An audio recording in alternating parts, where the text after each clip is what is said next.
Monsieur Adrien Taquet a été il y a peu nommé secrétaire d'État à la protection de l'enfance. Finalement empêché de nous rejoindre, il a souhaité nous adresser un message par vidéo, message que nous recevons maintenant.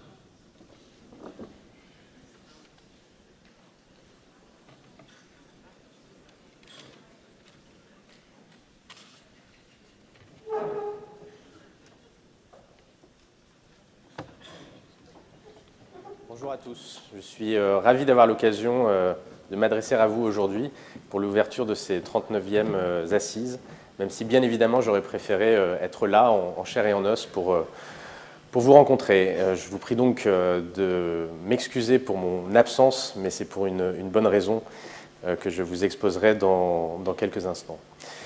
Avant cela, je voulais vous dire que ma nomination il y a 2 mois en tant que secrétaire d'État auprès d'Agnès Buzyn, ministre des Solidarités et de la Santé, chargée en particulier de la protection de l'enfance, traduit une volonté politique forte de remettre le sujet de l'enfance au cœur de notre action. Je ne suis pas le ministre de l'aide sociale à l'enfance, je suis bien le ministre des droits des enfants. Je pense que la question de l'enfance doit être un sujet de société, bien plus qu'il ne l'est aujourd'hui. Il nous concerne tous, l'État comme les départements, les professionnels, les associations, comme chacun des citoyens. C'est pour ça que j'ai parlé, il y a quelques jours dans la presse, de pacte pour l'enfance. Je veux que nous rebâtissions tous ensemble un nouveau pacte pour l'enfance. Ce pacte, brièvement, repose sur 3 piliers. Le premier pilier, il a trait à la prévention.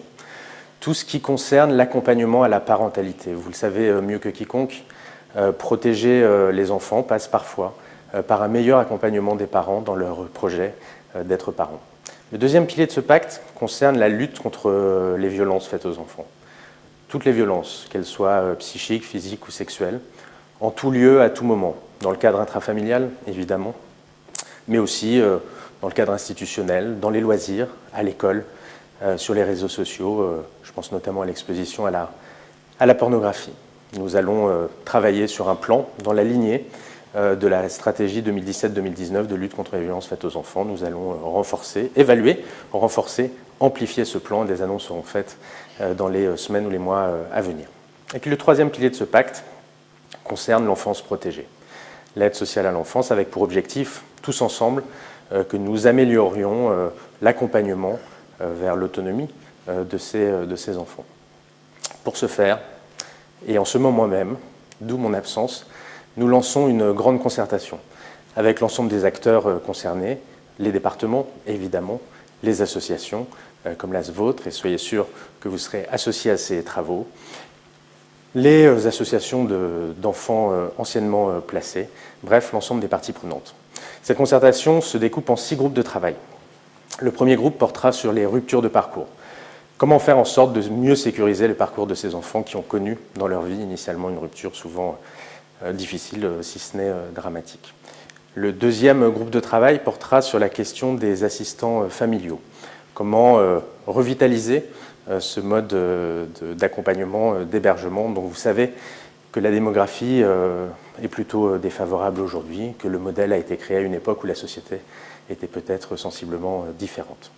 Le troisième groupe de travail portera sur la question de la qualité de service et de la transparence. Comment faire ensemble, tous ensemble, de mieux accompagner ces enfants que nous protégeons, et de façon plus harmonisée probablement sur le territoire. Le quatrième groupe de travail portera sur les enfants en situation de handicap. 25% des enfants de l'aide sociale à l'enfance, vous le savez, ont une reconnaissance MDPH par ailleurs. Ils sont au croisement du social et du médico-social. Il faut que nous inventions, que nous innovions pour trouver des façons de mieux accompagner ces enfants. Le cinquième groupe de travail portera sur la question de la scolarisation des enfants de l'aide sociale à l'enfance. Et enfin, dernier groupe de travail, sur la gouvernance. Comment, pour l'État notamment, se doter d'un outil de pilotage de cette politique publique décentralisée, mais sur lequel l'État doit être aussi le garant d'un certain nombre de choses, à commencer par le respect des droits des enfants.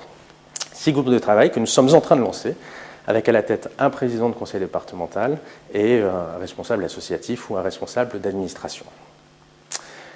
Ces groupes de travail reviendront vers moi d'ici le mois de juin, ce qui me permettra de présenter un plan de réforme de l'aide sociale à l'enfance d'ici à l'été, probablement début juillet, si nous sommes prêts, et nous ferons tout pour l'être. En parallèle, nous allons lancer une démarche de consensus qui portera sur les différents modes de garde en protection de l'enfance. Il s'agit en particulier de travailler sur le cadre de l'intervention à domicile, c'est-à-dire tout ce qui précède ou entoure le placement. Donc on se situe là véritablement au cœur de votre action, et donc soyez convaincus que là aussi vous serez sollicités et mobilisés sur ce sujet.